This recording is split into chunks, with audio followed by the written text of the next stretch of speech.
This is Pete Moore on Halo Talks NYC. I have my friends north of the border, Jenna York, Mike Donnelly, who are running Greco Fitness out of Toronto. Welcome to the show. Thanks, Pete. We're pumped to be here.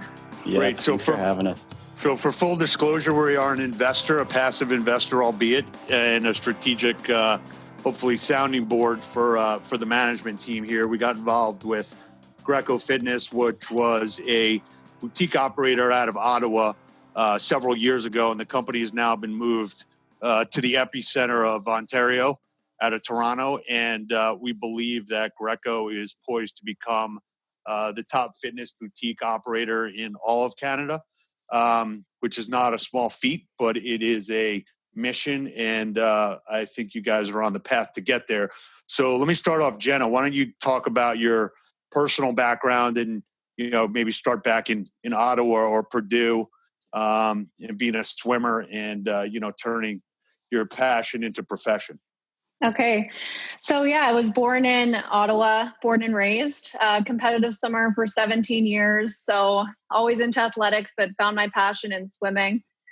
Then got a scholarship to swim Division I at Purdue University. So I got my first taste of what, competition in Canada. Yes, you're good, but you go to the States, there's so many really good people that are just at the same level as you are and even faster people. So swimming at Purdue, I had the opportunity to really see it as more of a team sport. So you're training, we had a really crazy Marine style coach, 40 push-ups before every practice, really putting us through the ringer, but just struggling through those practices and learning how to adjust your mindset, like getting comfortable with being uncomfortable. That became my new norm. So, balancing swimming, all those commitments with also school, that, taught me a lot of life skills that I then bring forward into my profession today.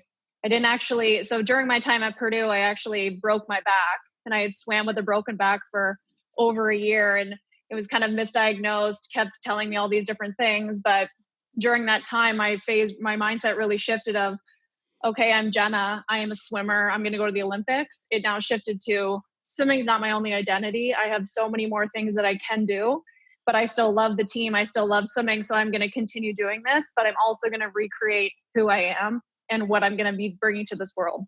So that was a really huge mind shift for me.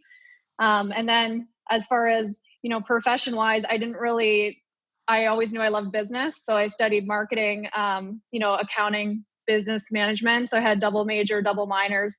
But really, kind of decided, okay, if I'm going to really know the numbers, I'm going to have credibility in business, I'm going to get my CPA. So I kind of decided that in my last year of university, did my CPA, wrote all those exams, and then got a job working at Deloitte.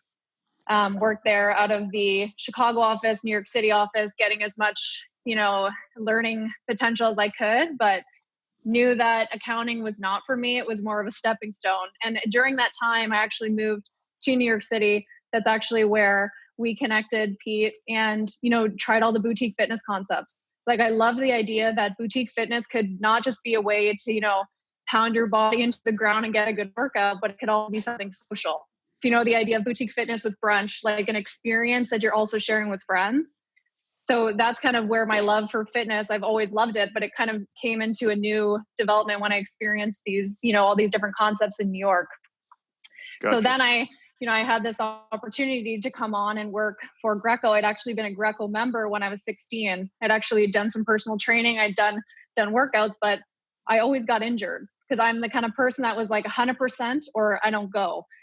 So learning that middle with a broken back, having to recover, I can go 100% anymore. So I saw the experience of Greco and I was like, this could be a really amazing brand. We have to make some changes to it.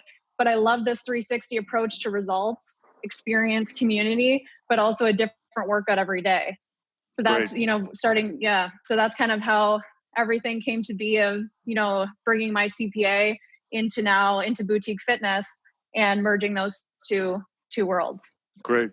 So Mike, tell us where you started and, what you're focused on and how you think through, catering this workout to beginners and elite athletes and making sure that, safety first, but, you also got to push people to their limits. Yeah, for sure. It's funny because Jenna and I have a similar starting point, both, collegiate athletes. I guess in Canada it's a little bit different, but we'll still put it in the same category. It's not as cool as the States, but same kind of deal. I was pursuing that, tried to do it professionally for a little bit. But I've always been involved with athletes. So I come from the performance background, just like Jenna.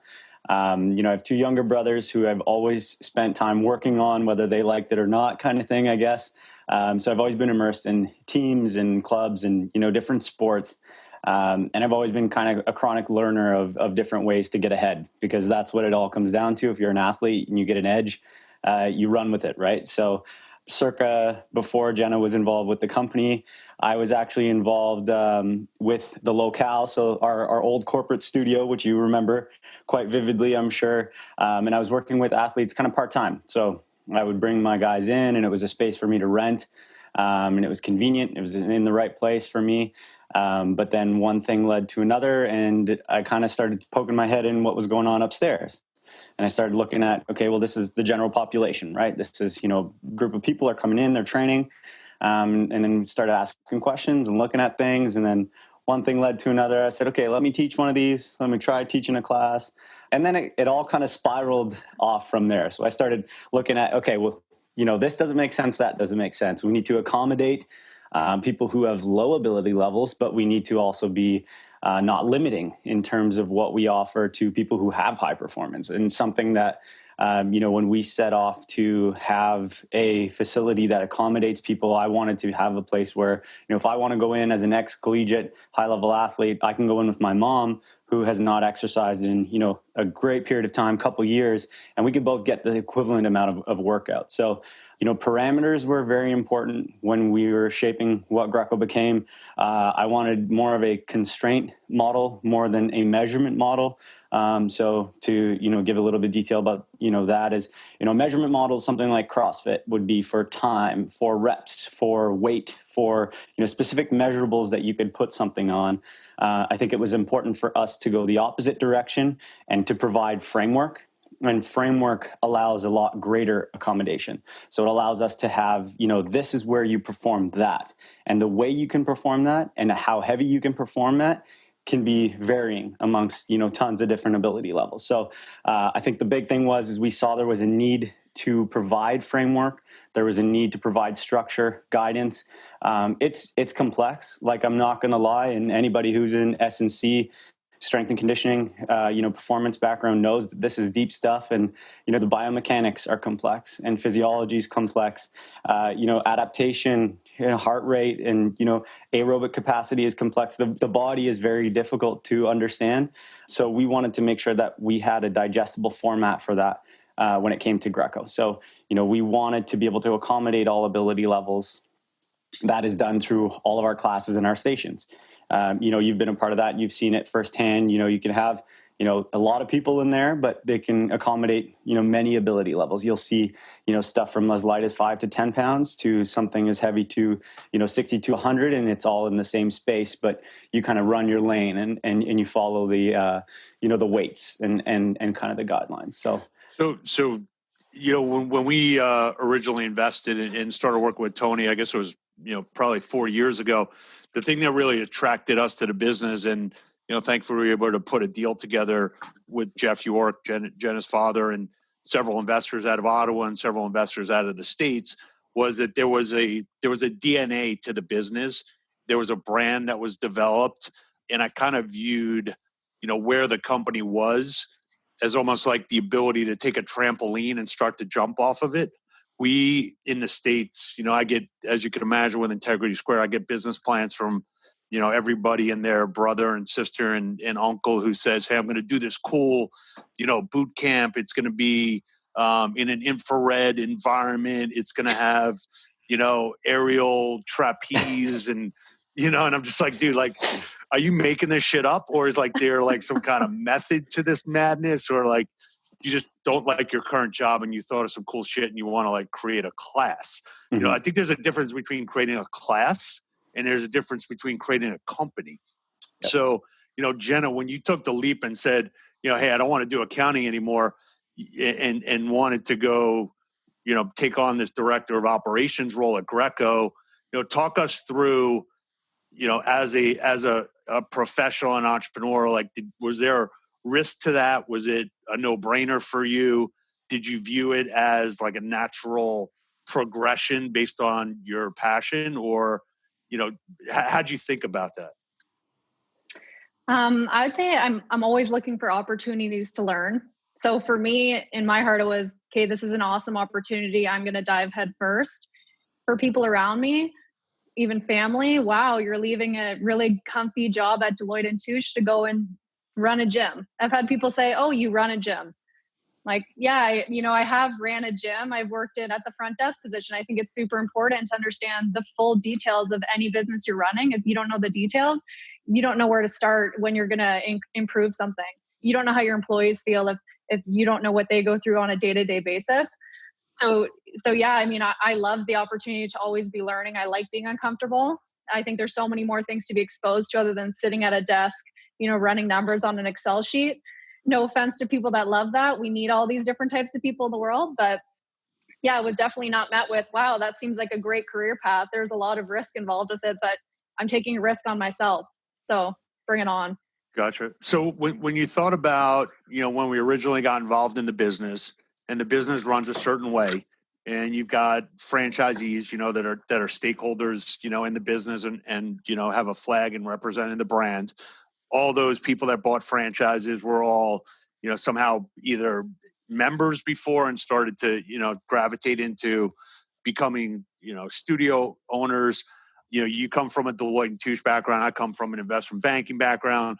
I've got a way of thinking. You've got a way of thinking. It might be different than somebody that says, hey, I'm going to start this business, or I'm going to kind of learn and kind of bring it to a certain level where, as a consultant or as a banker, you come in and you have like a totally different lens on, hey, look, this is kind of how this business should work. And I can either rip the Band-Aid off and like I can help you kind of get to the next level. Some of this might not be comfortable, but just trust me.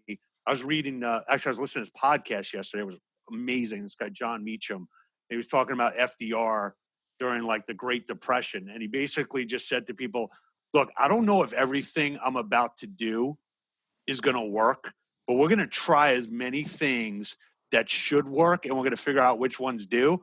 And I guarantee you, just trust me, we're going to get to a place where everybody's going to win, but it's going to be a process. So how did you and Mike kind of say, hey, look, we got this awesome brand, we got programming, we got, the cachet of hockey players and people in, Ottawa and across the country who, believe in the Greco method, and kind of take the Greco method and say, okay, let me kind of polish this up. I might have to take a couple shingles down. I'm going to put a couple of nice new shingles up. Like, I'm not changing the efficacy of it, but you got to trust me. And I think people that go into businesses and look at new businesses and say, look, you got to work with me here. I'm not against you. I'm for you. But it might feel like I'm against you for a period of time, but trust what the outcome is. So how did you kind of think through and deal with it? And, I think what you guys have done to date is kind of, on par with a Soul Cycle and a, Barry's Boot Camp. And it's kind of like right at that level. But I'm sure, because I know a bit of it, that, that's not easy to do. Yeah, I think the biggest thing is people always claim, an overnight success. They don't look at how much work has gone into it. And, we both kind of looked at it as, this is great. Greco is known as a place to get results. But what does results mean to people, and how can we sustain that? Like, I'll let Mike expand on the fitness side in a bit, but like, we are known as getting people injured, and that's why they're quitting, because our workouts were too intense. Not everyone needs to train like a hockey player. Not everyone is like a super intense athlete. Okay. I don't even think they need to train that intense most of the time. But from from like a business analytical standpoint, from, getting people motivated to really, work hard in their business, a lot of our franchisees were members that saw really great success with Greco. And like, a lot of really good franchisees come from the product. They believe in it. They embody it. That's the best part. But it happened so quickly that there was limited foundation in order to continue scaling and coach them on how to become even more successful. A lot of our franchisees had no idea, how successful they could really be, because our revenue model, we have multiple revenue streams. We have personal training, we have small group training, we have, class style Teams. stuff. We have, teams, smoothie bar, you come in and you get a complimentary espresso. Like, we have a community feel that's super welcoming, our super results-based workout method, and all encompassing. You can generate a lot of money if you really understand the metrics of the business. But, if you're just used to something certain that you've experienced as a member, you don't really know how much you can push the envelope. And our first process was, okay, we need to lay a foundation that's really solid. Because if we're going to expand this concept, like, I remember looking at the operations manual and saying, this is not sufficient. We can't get somebody operating at a high level with this. So you know what? We're not going to outsource it. We're going to write it ourselves. Like the programming, Mike wrote that himself. Like, everything needs to come from what we've experienced. And if we haven't experienced it, we need to go do the job, and we're going to perfect it, and we're going to get the best way to generate the most amount of revenue, build the best teams. That all needs to be within our foundation before we go ahead and bring new franchises in. The second component to that was, we're only partnering with people that live the brand, that are on par with us, and we're super selective. We want people that are going to, hold the standard, treat their members at the same high level of care that we would. So that's kind of how we've led with, building a foundation. And yeah, it's taken, a little over 3 years to get to where we are now, that we're like super confident and feel like we can really scale this while keeping quality. So that on my standpoint is, how we've gotten here. I'll let Mike talk to, the fitness. Yeah, I think it's, definitely super important to kind of revert back to what Jenna was saying. You got to do it. You have to understand it. I feel like there are a lot of different, fitness or people who are involved in administering things that aren't actually utilizing it themselves. I very quickly just started to adopt everything that we were doing. We wanted to build a schedule that made sense for people, so that, you just come in and you participate. You come in, you have your espresso, you enjoy the community, enjoy the environment, and you do it. So I started to do it myself. And that is something that, it's nice to look at things on paper, and people, other coaches who administer this kind of stuff, will know the feeling. But there's the difference between great coaches and great players, or the people who can get that message across, or the people who know what it feels like. If you can resonate with the demographic and you know what that sensation feels like, you're going to be able to get through to that. You're going to be able to understand what they're feeling, and to understand the appropriate stimulus that we're trying to get across was a big part of what we did. Jenna and I participate in classes every single day. That is the extent of my workout, even now from home. When we started this out, we started participating and doing every single thing, every part of it. I worked the front desk. I needed to know what that was like. I felt like it was super important for us to be on the same page. If we were ever going to go back, and like you're saying, it's difficult to work with franchisees to understand this stuff, right? Like, why should I make these changes? Why should I actually listen to what you're saying? And I think something that gave us a ton of credibility was every time we went back and said, hey, this is a great suggestion. This is, a great option, not only from a monetary side of things, but from a results standpoint. This is a holistic approach to it, and this is why. We always had solutions because we had actually executed it ourselves. We've gone into the facility. We sold a credible product. We educated people on how to do it. We made our fitness model match our business model. And I think that is something that a lot of people are really not doing. And that comes from us actually performing it and doing it, and not just saying this looks good on paper and this is how you should do it. And, us collaborating on exactly what, the fitness and the holistic approach of what we want to do as a wellness facility. Like, what is our goal? What are we trying to get across? And then how do we make money with that, right? Those things need to mesh. If it's all about money, then, the fitness falls off. If it's all about fitness, then you're not making any money, because I know none of us know how to make money, right? So that's the difficulty, but Gotcha. it gave us a lot of credibility. So Jenny, you touched on it. It basically took 3 years to get from, across the pond, if you will, to where you are right now. And I was thinking, last week, Jeff Bezos had an investor call, and one of the quotes that I read from the investor call, when somebody said, how profitable are you going to be this quarter? He's obviously dealing with trying to get deliveries to millions of people. And it's not about profitability. And it's not about, what my payroll to revenue is this month. And he had this line that stuck with me. He said, he warned his shareholders, you may want to take a seat if you think like that I'm thinking near term about anything that we're doing right now. Like, we're in crisis mode. And, what's the benefit from your end, Jenna, of knowing that, you've got patient capital that invested in the company, that you're playing the long game. And, once you get through this crisis, talk about how much stronger Greco is because of the ability to pivot, and have this digital subscription model. Yeah. So when, we had to close our studios March 16th, and this whole COVID pandemic really escalated quickly. We were looking, the week prior, we already do super stringent cleaning, sanitization practices, but then we're looking at, okay, maybe we have people stay at one station. Maybe we modify the workout. Mike was coming up with all these different ideas. And then it escalated to the point where, okay, no, we're not even opening our doors on Monday.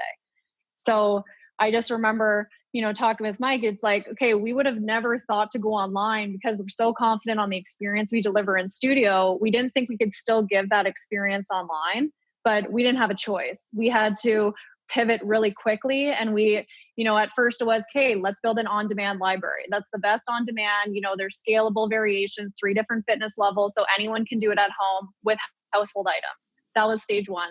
Then, as we do the workouts ourselves, I remember, calling Mike and saying, I'm not motivated. It's Saturday at 5 p.m. I haven't done my hardcore workout.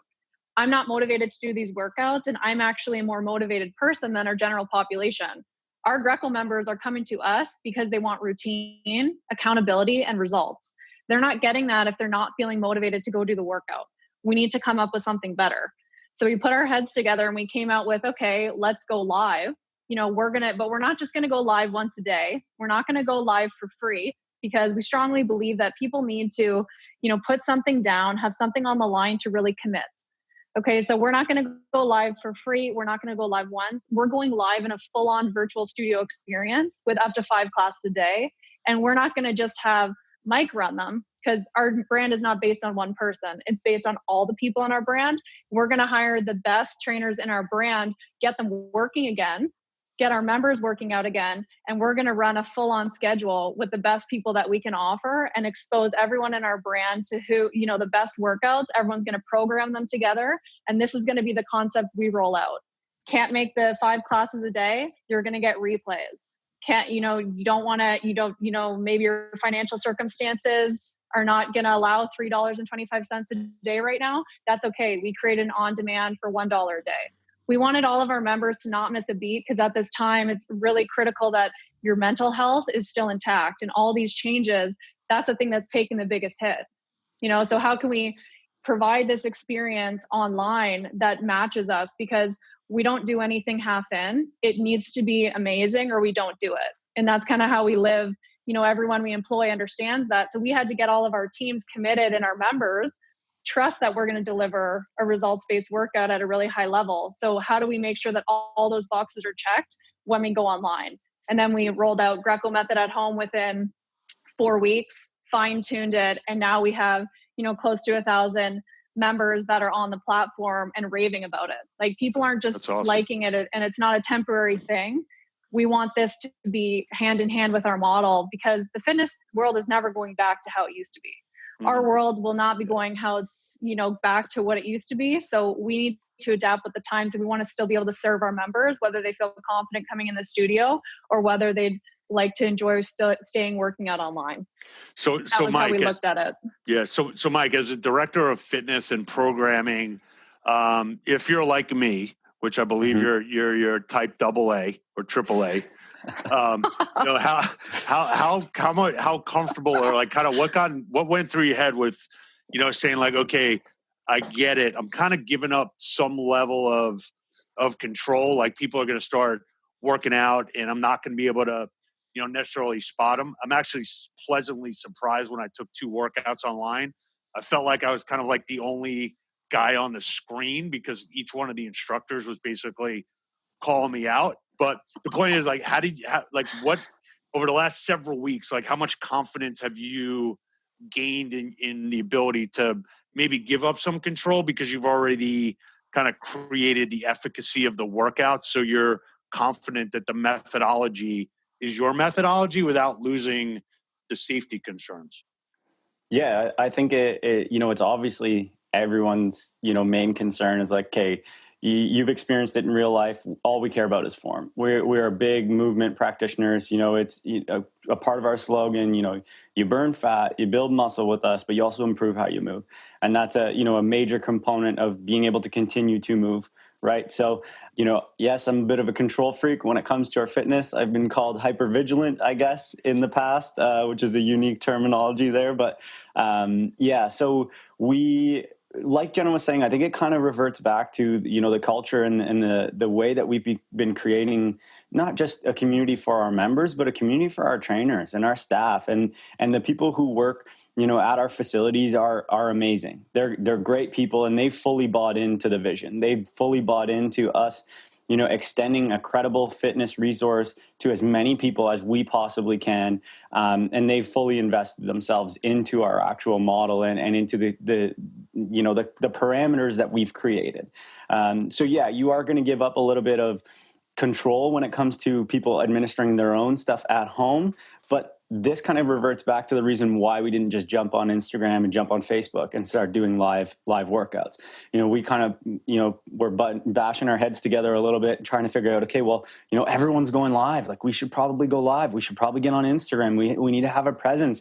But this kind of comes back to what you were saying. We didn't want to just do that. You can't see the member. You can't interact with them. You can't have them feel the way that you felt in your first 2 workouts. And the nice thing is that, like, we didn't tell them about that. Like, they didn't know who you are. They didn't know that you were going to be jumping on. This has been the standard response for all new people who have been trying our workouts out. Like, hey, it was so awesome, they told me this, or hey, it was so awesome, they told me that. And that's just a part of, our DNA and us caring about the quality of what we're delivering to our members. We care about how they progress. We know it's difficult. We know this is something hard to do. We want people to look forward to doing that. And so, our constraints have slightly shifted when it comes to the online. It needs to be an enjoyable experience. It does need to be, efficient. It does need to be flowing really well. Like, you didn't spend a lot of time standing around or staring at the screen or waiting for someone to tell you what to do. Those things are the shifts. And then as we make those shifts and we make it really good, high quality and enjoyable, we can then now focus our shift on the attention and you getting more one-on-one and then making better corrections via the screen. So it is a little bit of a concern, but you have to do. You can't just sit and wait and hope that things work out and hope that they happen. And that's why I jumped on first and made all the mistakes and probably delivered the worst workouts that, everyone else is now. And our trainers are, kudos to them, honestly, because they are revving on all cylinders for sure. Yeah. So Jenna, you and I have been, communicating probably monthly for the past 3 years. And one of the things about you that people would say is, Jenna does her research. Jenna plots things out. She kind of creates a blueprint. It's methodical, and you launch things when you're ready to launch them. So how do you, as a professional and also as somebody that wants to achieve a level of perfection, how did you kind of think about going into this period and saying, okay, I got a planning period, I got an execution period, and quite frankly, right now they're the same time? Yeah, I would say all of that kind of happened March 15th, the day before we had to launch.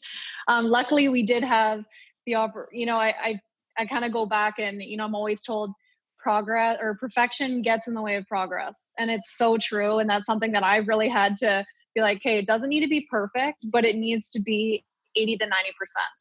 And, that's why we kind of sat and broke down, why do people love Greco so much? And and we can hit these points, we can go online. And as long as we hit those points, okay, yes, we wanted to have our own equipment packages. Yes, all the suppliers are totally depleted. So what's our solution in the interim? Let's use bags of rocks. Let's use wine bottles. Let's use 1 liter essential bottles like you're using, Pete, right?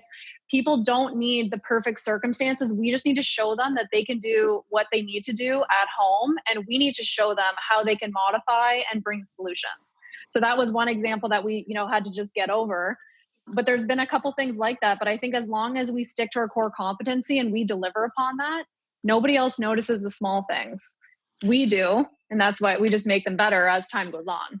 Yeah, one of the things that hit me right after I did the hardcore class and I was thinking about some of the other clients that we have as clients at Integrity Square, and also the other boutiques that are dependent on rowing machines and treadmills, is for them to pivot to a real class experience requires you to have those as part of your cadence, or else it's disjointed. It doesn't feel like a real workout. Whereas when I did the Greco workout, because I've been to Ottawa several times, it's basically, I actually did a Greco workout at home, and there wasn't anything missing in my mind, or there wasn't anything that I felt like, hey, you guys are trying to make me do a workout that you don't have the right to allow me to do, or you're not the authority on that. So I feel like you're in a very strong position with being able to deliver the experience without having the requirements of, like, you have to have an at-home gym that has these,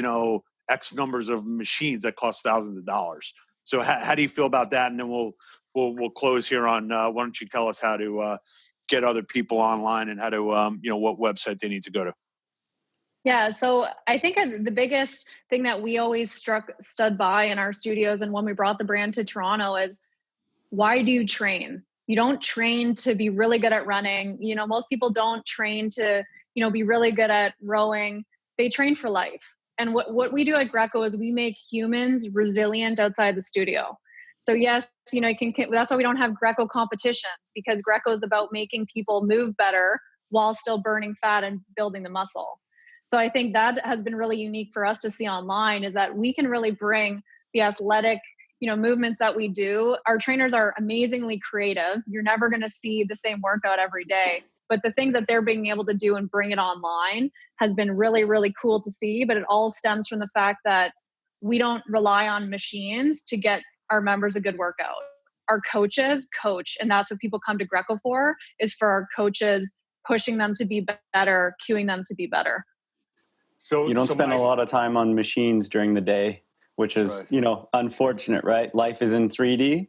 So we figured when we approach things, we would want to train the exact same way. So that's kind of how we approach all of it. We want you to be strong in 3D. We want you to be strong on one leg, because guess what? You spend most of your time on one leg.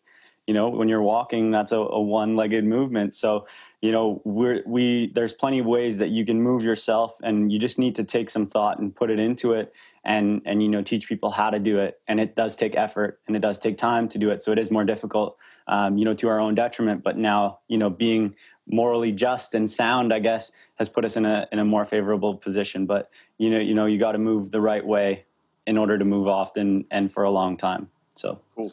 So what's the web address, and how do I get to, for everybody to get to test out a workout? Yeah, so grecofitness.com, you're going to see right on there, we've gone virtual. Come experience our virtual studio right there. And then if they want to send, I think we should figure this out, Pete, but send you guys a note. We can figure out how we hook them up with some free trial live class links, because that's truly the best experience, is experiencing it live. But we can set you guys up with a link for that. And we're really excited to expose this. Like, working out at home does not need to be boring. You should be looking forward to it. And we feel really happy and confident that we've created an experience that people look forward to in this time of self-isolation, but also that they'll continue wanting to experience when we're able to open the studios, and it will become part of our new normal. That's great. Well, hey, thank you guys both for getting on here on Halo Talks in short order. We'll get this fast tracked.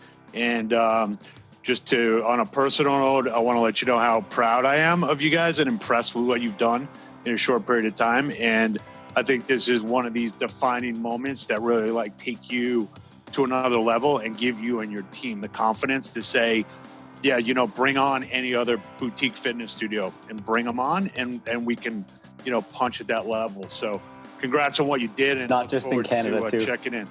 Oh yeah, of course, man. Worldwide. Worldwide, baby. All right. Thanks Good for to see you guys. Thanks All so right. much, Talk Pete. to you soon. Thanks, Appreciate guys. it. Good work. Bye.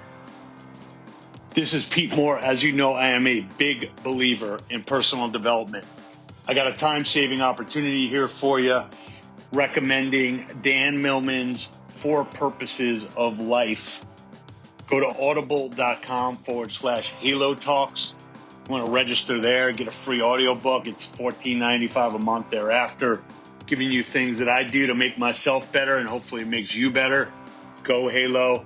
Let's play to win.